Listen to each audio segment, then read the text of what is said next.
다시 한번 격려해 주십시오. 할렐루야. 우리 금호중앙의 모든 성도님들이 이 찬양의 고백처럼 선한 능력으로 이 세상을 변화시키며 살아가는 하나님의 거룩한 일꾼들이 다 되시기를 소망합니다. 아멘. 오늘 말씀 함께 나누기 전에 우리 이번 주 암송 구절 우리 같이 암송하고 하나님 말씀 함께 나누도록 하겠습니다. 시편 37편 4절 말씀 우리 같이 한번 암송해 보겠습니다. 시작. 또 여호와를 기뻐하라. 그가 내 마음의 소원을 내게 이루어 주시리라. 시편 37편 4절 말씀. 아멘. 이 말씀대로 살아가는 여러분 되시기를 주님의 이름으로 축복합니다. 오늘은 읽은 말씀 출애굽기 34장 1절에서 9절 말씀 우리 함께 은혜를 나누도록 하겠습니다. 우리가 이제 금송아지 사건이라고 하죠. 출애굽기 32장에 있는 말씀들을 이제 묵상하고 이제 34장은 토요일 본문인데요. 이제 금송아지 사건이 끝나고 또 하나님 앞에 이스라엘 백성들이 그 범죄함으로 말미암아 벌을 받게 되죠. 벌을 받게 돼요. 그래서 레위 나와 함께한 자가 누구냐 했을 때 레위 사람들이 나타납니다. 그래서 좌우로 왕래하며 너희 가족과 형제와 또 친구들을 죽이라 이렇게 말씀을 하시죠. 그래서 3,000명이나 되는 사람이 죽습니다. 이것은 어떻게 보면 레위 사람들에게 주시는 벌입니다. 왜냐하면 레위 사람들이 내 편에 여호와 편의 선자가 누구냐 할 때 여기 있습니다 하고 나서는 것이 아니라 금송아지 사건이 이루어질 때 금송아지를 만들려고 하였을 때 앞에 나가서 이렇게 하면 안 됩니다 라고 했었어야 되는 거예요. 왜냐하면 32장 이전에 제사장 위임식이 있었죠. 또 어떻게 제사장 의복을 만드는지 또 성막에서 어떻게 예배를 하는지에 대해서 하나님이 이 아론과 또 아론의 아들들과 레위 지파에게 다 가르쳐 주셨거든요. 근데 그 역할을 하지 못한 거예요. 그러니 여러분 레위 사람들이 3,000명을 가족이나 형제들을 죽였는데 그럼 레위 사람들의 마음 가운데 나는 안 죽었으니까 괜찮다 이렇게 생각이 들었을까요? 아니에요. 벌을 집행한 사람이나 벌을 받은 사람 모두에게 이것은 아주 큰 고통이죠. 그래서 레위 지파에게도 이렇게 벌을 주시는 하나님의 이 심판이 끝나고 이제 모세가 하나님 앞에 간절한 마음으로 간구를 하죠. 생명책에서 지워 주십시오. 그리고 나서 이제 오늘의 본문에 말씀이 이제 등장을 하는 것이죠. 저는 이 32장 말씀 가운데 오늘 큐티의 본문의 말씀인데 모세가 바라보니까 백성들이 방자히 행했다라고 기록이 되어져 있어요. 여러분 나눠드린 그 교재 본문 2회에 보면 그 설명이 되어 있는데요. 모세가 십계명 돌판을 받으러 올라간 40일을 기다리지 못하고 아론과 이스라엘 백성들은 금송아지를 만들고 절하며 춤추며 예배하였습니다. 이 일에 대하여 성경은 백성이 방자하다라고 말합니다. 그런데 이 방자하다라고 말하는 뜻은요, 벌거벗다라고 하는 뜻이에요. 벌거벗다, 파라라고 하는 단어인데 벌거벗다, 민낯이 드러나다 이런 뜻입니다. 그러니까 이미 금송아지는 백성들의 마음속에 있었던 것입니다. 은혜로 덮어져 있을 뿐이죠. 그 은혜가 사라지게 되자 그들의 마음속 깊은 곳에 있었던 송아지가 튀어나오게 된 것입니다. 여러분 이스라엘 백성들이 송아지를 만든 게 아니고요, 이미 그들의 마음 깊은 곳에 금송아지가 있었습니다. 근데 벌거벗는 것처럼 옷을 벗고 나니까 그 속마음이 드러난 거죠. 새롭게 우상을 만들려고 했던 것이 아닙니다. 그것을 성경이 우리에게 이야기를 하고 있는 것이죠. 여러분 우리도 마찬가지가 아닐까라고 생각을 해봅니다. 마음속 깊은 곳에 금송아지 한 마리씩 다 숨기고 살고 있지 않습니까? 이것이 없는 것처럼 우리가 생각을 할 뿐이지 마음속 깊은 곳으로 내려가 보면 이런 금송아지와 같은 것들이 우리 마음 가운데 다 있다라는 것이죠. 그래서 우리에게는 은혜가 필요한 것입니다. 예수 그리스도의 십자가 없이는 살아갈 수 없는 사람인 것을 이 금송아지 사건은 우리에게 아주 극명하게 보여주는 것이죠. 이것이 이제 32장, 33장에 있는 이 내용의 아주 간략한 설명이라고 할 수 있겠습니다. 이제 오늘 본문의 말씀 가운데 이제 두 구절을 우리가 같이 좀 묵상해 보도록 할 텐데요. 먼저 1절에 있는 말씀, 34장 1절에 있는 말씀을 같이 한번 다시 읽어보도록 하겠습니다. 우리 함께 읽겠습니다. 여호와께서 모세에게 이르시되 너는 돌판 둘을 처음 것과 같이 다듬어 만들라. 내가 깨뜨린 처음 판에 있던 말을 내가 그 판에 쓰리니. 아멘. 이런 질문을 한번 해볼 수 있겠죠. 하나님께서 모세에게 돌판 둘을 처음 것과 같이 다듬어 만들라라고 하신 이 말씀에 담겨져 있는 하나님의 마음과 뜻은 무엇일까? 그 마음은 무엇일까?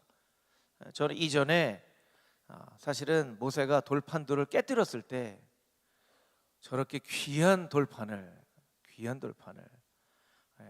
오늘 이 말씀으로 이제 수요일 아침마다 우리 교육자들하고 우리 관리 집사님하고 간사님하고 이제 큐티를 나누는데 우리 교육자 중에 한 분이 그런 얘기를 하는데 이게 한정판인데 요새 한정판 얘기하잖아요. 한정판. 여러분 세상에 딱 하나밖에 없는 한정판 돌판을 깨뜨린 거예요. 하나님이 그것에 대해서 나무라시지 않죠. 저는 사실은 이렇게 귀한 돌판을 모세가 아무리 화가 나도 깨뜨릴 수 있을까? 하나님이 이거 깨뜨렸다고 화내실 수 있을 텐데 이런 좀 걱정이 사실은 솔직히 마음 가운데 들었거든요. 그런데 하나님은 그것에 대해서 이야기하시거나 모세에게 나무라지 않으세요. 그리고 다시 돌판을 만들어라 이렇게 말씀을 하시는 것이죠. 이 말씀을 통해서 제가 묵상한 것은 이것입니다. 하나님의 말씀은 중요합니다. 그 가치를 따질 수 없을 만큼 하나님의 말씀은 너무나 중요합니다. 그러나 이 말씀보다 더 중요한 것이 있는데 바로 그것은 하나님과 나와의 관계입니다. 하나님과의 관계가 깨어지면 말씀도 소용이 없어집니다. 하나님의 돌판을 모세가 깨뜨린 것은 바로 그것이 하나님의 마음이기 때문입니다. 금송아지를 만든 죄로 인하여 하나님과의 관계가 깨어져 버린 이스라엘 백성들에게 아무리 하나님의 말씀의 돌판이 있다 한들 그것이 아무런 소용이 없기 때문입니다. 아니 어쩌면 하나님과의 관계가 깨어진 채로 말씀만 가지고 살아간다면 그것은 너무나 가식적이고 위선적인 모습이 되어질 것이기 때문입니다. 이것은 마치 회개를 하지 않고 법궤만 매면 승리할 것이라 착각하는 사사시대의 엘리의 두 아들 홈니와 비느하스의 모습과 똑같은 모습이 될 것이기 때문입니다. 여러분 이것이 하나님의 마음이에요. 말씀이 중요하죠. 여러분 말씀이 얼마나 중요합니까? 말씀은 너무너무나 중요한 이 하나님 말씀인데 하나님이 그것보다 더 중요하게 여기시는 것이 있다는 거예요. 그것이 바로 하나님과 나와의 관계. 하나님과 나와의 관계. 하나님은 하나님과 나와의 관계를 말씀보다 더 중요하게 여기신다는 것입니다. 저를 따라서 한번 같이 해보실까요? 하나님은 하나님의 말씀보다도 나와의 관계를 더 중요하게 여기십니다. 여러분 이 사실 믿으십니까? 아멘. 하나님의 말씀이 너무나 중요한데 이것보다 더 중요한 것은 하나님과의 관계가 더 중요해요. 하나님과의 관계가 깨어진들 이 말씀이 무슨 의미가 있겠냐는 거예요. 오히려 반대로 하나님과의 관계가 깨어진 채로 말씀만 붙잡고 살아가는 사람들, 우리 성경을 읽다 보면 그런 사람들 많이 나오죠. 특히 예수님께 책망을 받았던 바리새인과 서기관들, 하나님과의 관계는 깨어져 버린 채 말씀만 붙잡고 살아가는 거예요. 그러니까 위선적인 크리스찬이 되어지는 것이죠. 위선적인 크리스찬이 되어지는 거예요. 반대로 하나님과의 관계의 회복은 말씀과 언약의 회복으로부터 시작되어진다는 것입니다. 그래서 하나님과의 관계가 회복되어지기를 원하는 사람들은 먼저 예배의 자리부터 나와야 된다는 거예요. 우리가 그렇게 생각을 하는 경우가 많습니다. 하나님과의 관계가 회복되어졌으면 좋겠다. 내가 예전에는 교회도 열심히 다니고 신앙생활도 열심히 하고 그런 얘기하시는 분들 제가 많이 만났거든요. 제가 그래도 청년부 때는요, 청년 회장도 하고 그랬습니다. 저 청년 회장 출신입니다. 근데 지금은요, 지금은 좀 멀어졌죠. 이 관계가 회복되어지기를 그래도 이제 바라는 사람들이 있어요. 하나님과의 관계가 회복되어져야 되는데, 그런데 여러분, 바라기만 하면 이루어지지 않아요. 하나님과의 관계가 회복되어지기를 원하는 사람들은 반드시 예배의 자리에 먼저 나와 있어야 되는 거예요. 요즘 이제 세대가 좀 달라져서 예전에는 공부는 어디에서 하는 것으로 우리 권사님들, 장로님들, 집사님들 배우셨죠? 공부는 어디에서 하는 거죠? 책상 앞에서 하는 거죠. 책상에서 하는 거예요. 근데 요새는 책상에서 하지 않고 카페에서도 하고 길을 걸으면서도 하고 들으면서도 하고 하지만 이제 저도 이제 조금 옛날 세대가 되어져 가는지 저도 이제 책상 앞에 공부 잘하고 싶은 마음을 품기만 하면 무엇합니까? 책상 앞에 와서 먼저 앉아야지. 그래서 저도 공부는 머리로 하는 게 아니라 엉덩이로 하는 거다, 이렇게 좀 배웠던 것 같아요. 공부는 머리로 하는 게 아니라 엉덩이로 하는 거다. 그래서 책상 앞에 앉아 있는 훈련부터 하라, 뭐 이런 얘기도 많이 듣고 그랬던 것 같아요. 그러니까 공부를 아무리 잘하고 싶어도 난 공부 좀 잘했으면 좋겠는데, 그 마음만 먹으면 못하냐는 거예요. 책상 앞에 먼저 앉아 있어야 된다는 거예요. 책상 앞에 먼저 앉아 있어야 된다는 거예요. 여러분, 우리가 하나님과의 관계가 회복되어지기를 원하는 만큼 우리가 예배의 자리를 사모하며 예배의 자리에 먼저 나와 앉아 있어야 된다는 거예요. 예배의 자리에 나와 앉아 있어야 되고, 하나님께서 주신 그 언약의 말씀이 회복이 되어져야 관계가 회복되어지고, 관계가 회복되어져야 삶이 회복되어지고, 삶이 회복되어져야 하늘로부터 내려오는 이 축복의 통로, 막혀져 있는 축복의 통로가 열려지게 된다는 거예요. 여러분, 세상에 있는 모든 것들도 다 원리 원칙이 있습니다. 그렇죠? 원리 원칙이 있어요. 원리 원칙 없이 되어지는 일은 없습니다. 과학도 사회 현상도 다 원리 원칙에 따라서 이루어지죠. 근데 우리는 잘못 착각해요. 영적인 부분에 있어서는, 성경적인 부분에 있어서는 원리 원칙을 우리가 배우려고 하지 않아요. 그냥 그런 때는 또 성경에 있는 말씀이 잘 이해가 돼요. 그냥 모든 게 다 하나님의 은혜지, 이렇게 생각을 하지만 성경에 있는 영적인 가르침에도 원리 원칙이 있다는 거예요. 그 원리 원칙을 알아야 형통케 하는 복을 누리게 되는데, 그 원리 원칙은 무엇입니까? 예배의 자리를 사모하고 그곳에서 언약이 회복되어질 때 삶이 회복되어지고, 관계도 회복되어지고, 막혀져 있는 은혜 통로도 열려지게 된다는 거예요. 여러분, 금호중앙의 모든 성도님들이 이 예배의 자리를 사모할 수 있게 되기를 주님의 이름으로 축복합니다. 할렐루야, 아멘. 예배의 자리를 사모해야 됩니다. 이 코로나 시기와 같은 이 어려운 때에 더 예배의 자리를 사모해야 돼요. 유튜브로 예배를 드리시는 분들은요, 교회에 나와서 예배를 드리시는 분보다 더 2배는 더 사모하는 마음이 있어야 유튜브로 제대로 예배를 드릴 수 있어요. 그냥 똑같은 마음으로 유튜브를 보면요, 유튜브를 통해서 예배를 드리기가 훨씬 더 어렵다고, 그건 모든 사람들이 다 그렇게 얘기를 하시더라고요. 그러니까 훨씬 더 예배를 간절히 사모하는 마음으로 예배를 드려야 됩니다. 이제 이따가 광고를 하겠지만, 이제 오늘 6월 마지막 주까지 우리가 구역장 모임을 하고요. 7월, 8월은 이제 각 구역 모임을 하지 않고 우리 전도사님들은 교육부 행사에 좀 집중하고 7월 한 달에는 우리 선교사님들 오셔서 말씀 듣는데요. 제가 솔직하게 참 믿음이 없어서 약간 걱정이 되더라고요. 아유, 방학을 하고 다음 주에 선교사님 오시는데 이 예배 자리가 텅 비면 어떡하나. 텅 비면 어떡하나. 제가 참 믿음이 이렇게 없어요. 예. 여러분, 다음 주에는 더 많은 성도님들이 이 예배 자리에 올 수 있게 되기를 축복합니다. 아멘. 그 예배 자리를 사모할 때에 그 예배 자리로부터 우리의 신앙이 하나님과의 관계가 회복되어진다는 거예요. 제가 적용을 두 가지 한번 해봤는데요. 뭐 적용이라고도 할 수 있고 여러분에게 실제로 할 수 있는 이 적용 질문이라고도 할 수 있어요. 묵상 질문이 있고 적용 질문이 있습니다. 제가 질문을 해봤는데요. 여러분 나눠드린 교환 뒤 페이지에 있죠. 당신과 하나님과의 관계를 한번 점검해 봅시다.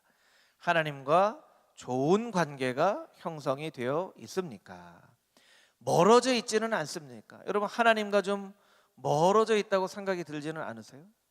혹은 여러 가지 죄악의 문제로 하나님을 이렇게 피하고 있지는 않습니까? 하나님께 어떤 서운하거나 실망스러운 부분이 있지는 않습니까? 이런 질문을 왜 했냐면요, 여기에 네라고 대답하시는 분들은 이걸 한번 적어보시면 좋을 것 같아요. 적어보시면 좋을 것 같아요. 내가 하나님과 예전보다도 좀 멀어져 있는 것 같습니다. 내가 좀 내 마음 가운데 잘못한 부분들하고 죄 때문에 하나님을 될 수 있으면 만나지 않으려고 이렇게 피하고 있는 내 모습을 발견하게 됩니다.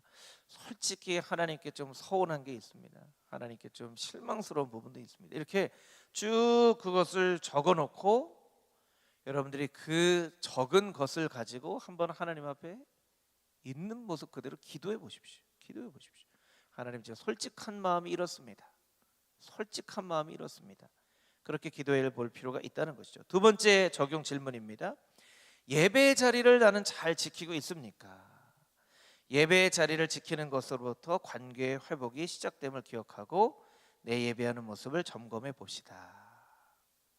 이게 참 저는 저만 좀 그런 생각을 하는지 모르겠지만 이 코로나 바이러스 가운데요, 굉장히 영적인 부분도 포함이 되어져 있는 것 같아요. 왜냐하면 이제 나라에서 뭐 우리가 예배당에 모이는 인원이 20%에서 30%로 모임의 인원도 4명에서 6명으로 하고 이렇게 완화되는 조치를 하자마자, 사실은 내일부터가 1일인데 오늘 다시 발표했잖아요.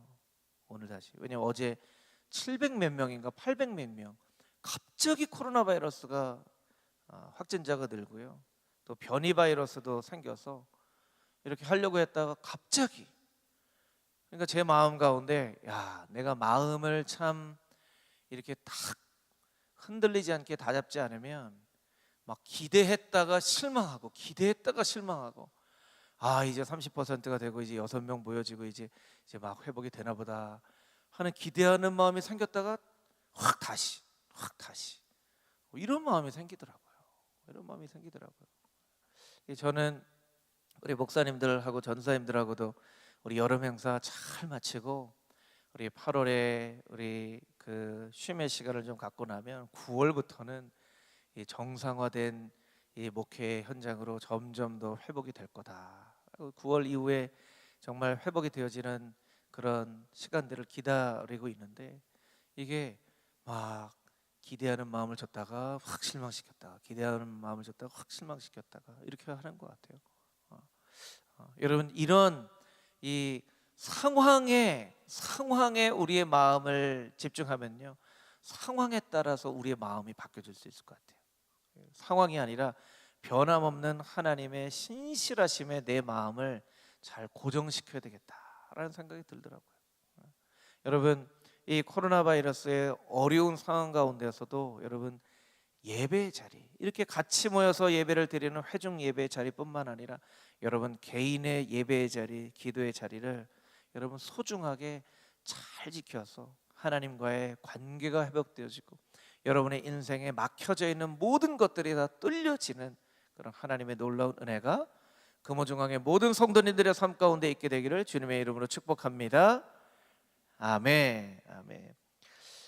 우리 한 구절의 말씀을 더 같이 묵상해 보겠습니다. 6절 7절에 있는 말씀인데요, 우리 6절 7절 말씀 우리 같이 다시 한번 자막으로 읽어보겠습니다. 시작. 여호와께서 그의 앞으로 지나시며 선포하시되 여호와라 여호와라 자비롭고 은혜롭고 노하기를 더디하고 인자와 진실이 많은 하나님이라. 인자를 천대까지 베풀며 악과 과실과 죄를 용서하리라. 그러나 뼈를 면제하지는 아니하고 아버지의 악행을 자손 3, 4대까지 보응하리라. 아멘. 제가 이런 질문을 해봤어요. 하나님께서는 구름 가운데서 하나님 자신의 이름을 나타내십니다. 선포하십니다.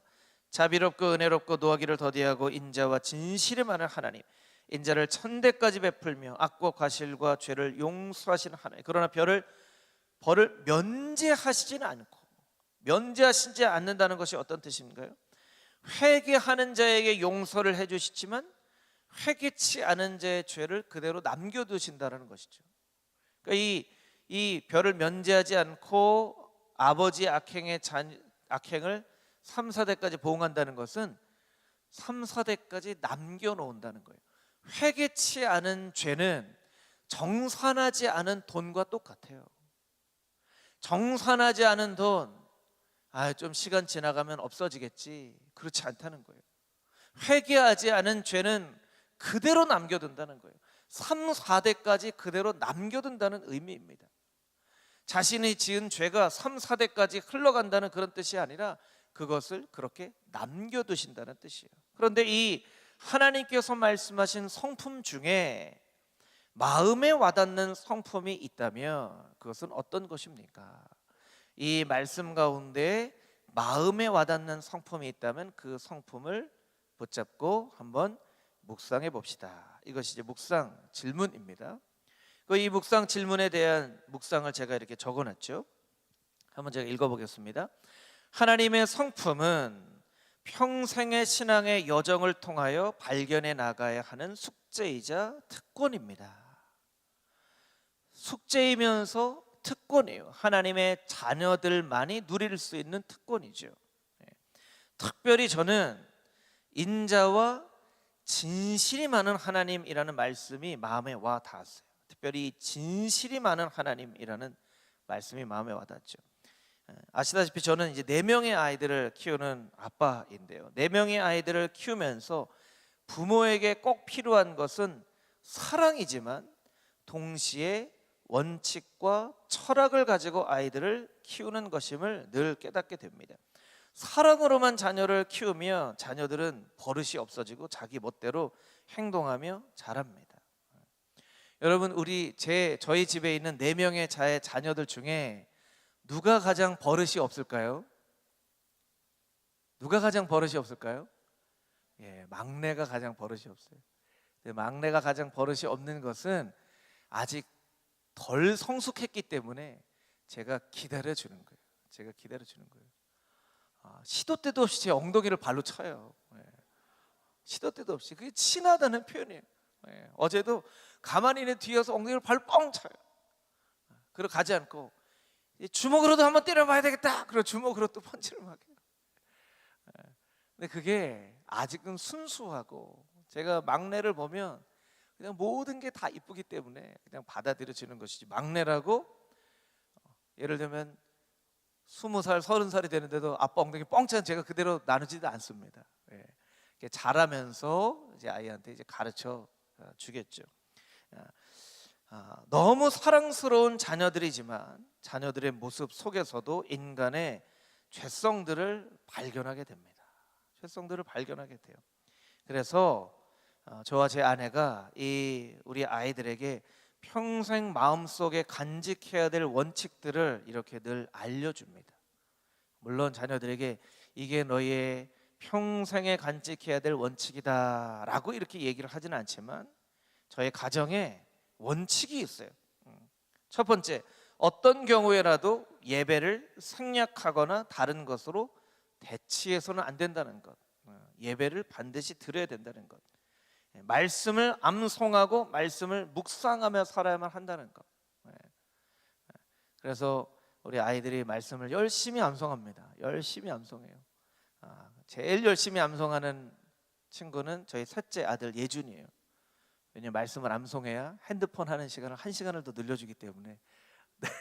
그런데 그렇게 해서라도 말씀을 묵상하면 나중에 잘 알겠지 하면서 이제 암송을 합니다. 우리 예담이도 말씀을 암송하고 말씀을 암송해요. 식탁 앞에 말씀 암송 구절이 있어서 그 말씀을 늘 암송할 수 있도록 하죠. 저희는 아이들에게 11조를 하게 합니다. 셋째는 용돈을 2만 원 받아요. 막내는 용돈을 한 달에 5천 원 받아요. 그런데 11조를 꼭 하게 합니다. 왜냐하면 그것은 하나님의 것이기 때문에 그래요.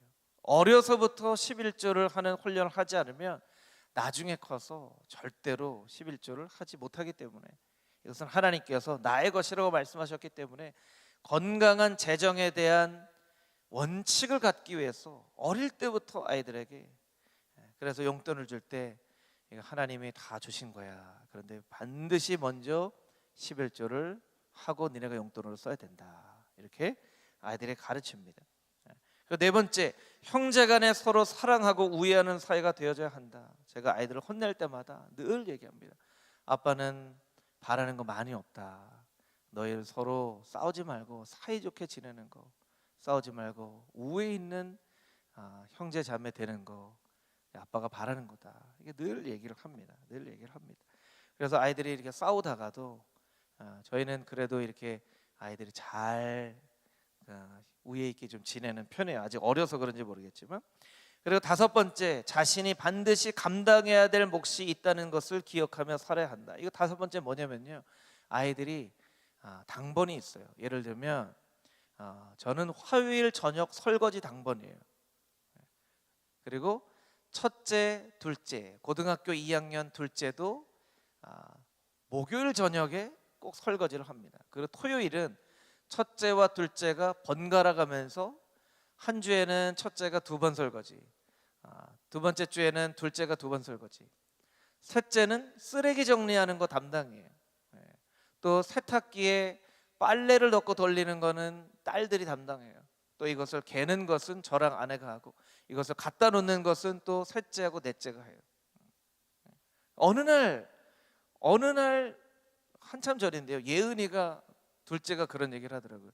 엄마, 나는 애들이 다 밥 어떻게 짓는지 아는 줄 알았어. 다른 애들 밥을 어떻게 짓는지 모르더라고. 나는 어떻게 아는 거지? 그러니까 너는 시켰으니까 아는 거지. 그러니까 아이들한테 어려서부터 각자가 자기 집에서 해야 될, 우리 막내는 또 신발 정리 담당이에요. 신발 정리 담당이고, 각자가 자신이 꼭 해야 될 몫이 있다는 것을 이제 알고 자라게 합니다. 물론 이건 이제 아이들이 어리기 때문에 할 수 있는 부분이고, 이제 조금씩 아이들이 커가고 성인이 되고 경제 활동을 하게 되면서 또 여러 가지 다른 원칙들을 세우겠죠. 예를 들면 선교사님들을 돕는다든가, 교회와 예배를 세우는 사람이 된다든가, 어떤 봉사를 한다든가, 이런 원칙들을 세워 나가겠죠. 그런데 이런 원칙들을 세워 나가는 것이요, 한편으로 어떻게 보면 하나님의 성품을 배워가는 과정이라고 저는 생각합니다. 왜냐하면 하나님도 인자와 진실이 풍부한 하나님이라고 말씀하셨기 때문에, 사랑만으로 아이들을 가르치지 않고 진리로, 진실로, 원리와 원칙을 가지고 자녀들을 그렇게 양육을 해야만 한다라는 것이죠. 진실이 있어야 은혜도 가치가 있는 것입니다. 존 스토트는 이런 이야기를 남기죠. 사랑 없는 진리는 무능력하고 진리 없는 사랑은 무자비하다. 또 워렌 위어스비는 비슷한 얘기를 합니다. 사랑 없는 진실은 냉혹하고 진실이 없는 사랑은 위선입니다, 이렇게 얘기를 합니다. 그래서 늘 사랑과 진실, 은혜와 진리, 이것이 늘 동전의 양면처럼 같이 있어야 하는 것임을 하나님의 성품을 말씀하시면서 우리에게 말씀해 주시는 것이죠. 적용 질문을 한번 해봤습니다. 여러분의 삶에는 어떤 삶의 원칙, 신앙의 원칙이 있습니까? 한번 이렇게 좀 적어 보시면 좋을 것 같아요. 나의 삶 가운데 혹은 나의 신앙에는 어떤 원칙들이 있는가? 어떤 원칙들이 있는가? 아, 난 이런 원칙은 있습니다. 뭐 제가 말씀드린 것처럼 예배는 반드시 드린다라든가, 이렇게 여러분들이 이런 원칙들이 있는 거를 이렇게 한번 쭉 적어 보시면 좋을 것 같아요. 굉장히 객관적으로 보는 거죠, 나 자신을. 두 번째 질문입니다. 나는 하나님 앞에서 원칙은 지키지 않으면서 은혜만을 구하는 이기적인 신앙인의 모습을 하고 있지는 않은지. 원칙은 지키지 않아요. 근데 은혜만을 구하는 굉장히 이기적인 사람이죠. 하나님께서 성경에서 말씀하시는 신앙의 원칙들을 나는 얼마나 잘 지켜가고 있는지 나 자신을 이렇게 한번 돌이켜 봐야 된다는 거예요.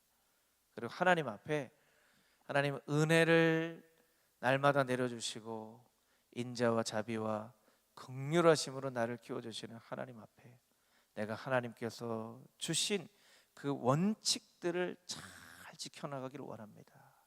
이렇게 고백할 수 있어야 돼요. 사실은 기본적인 신앙의 원칙만 잘 지켜도 교회는 건강한 교회가 될 수 있습니다. 여러분, 하도 교회가 건강하지 않은 교회가 되어지다 보니까요, 건강한 교회가 되어지는 것이 어떤 경우에는 교회의 비전이 되어지는 경우도 있어요. 어떤 목회의 비전을 가지십니까? 저는 건강한 교회를 이루는 것이 목회 비전입니다. 그런데 잘 생각을 해보면요, 그건 참 우리에게 부끄러운 얘기예요.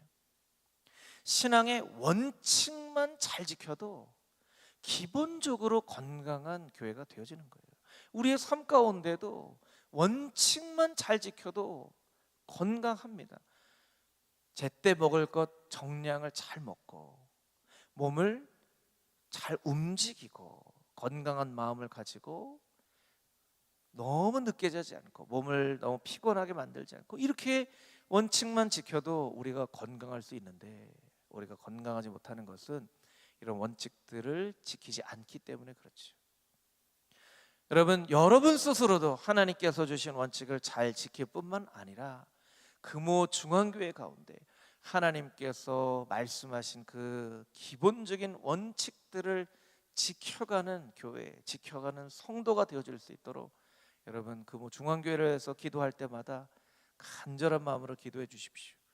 반드시 금호 중앙교회는 건강한 교회가 되어질 것입니다. 하나님의 건강한 교회, 건강한 성도가 있는 우리 모두가 금호 중앙교회가 되어지기를 주님의 이름으로 축복합니다. 아멘. 함께 기도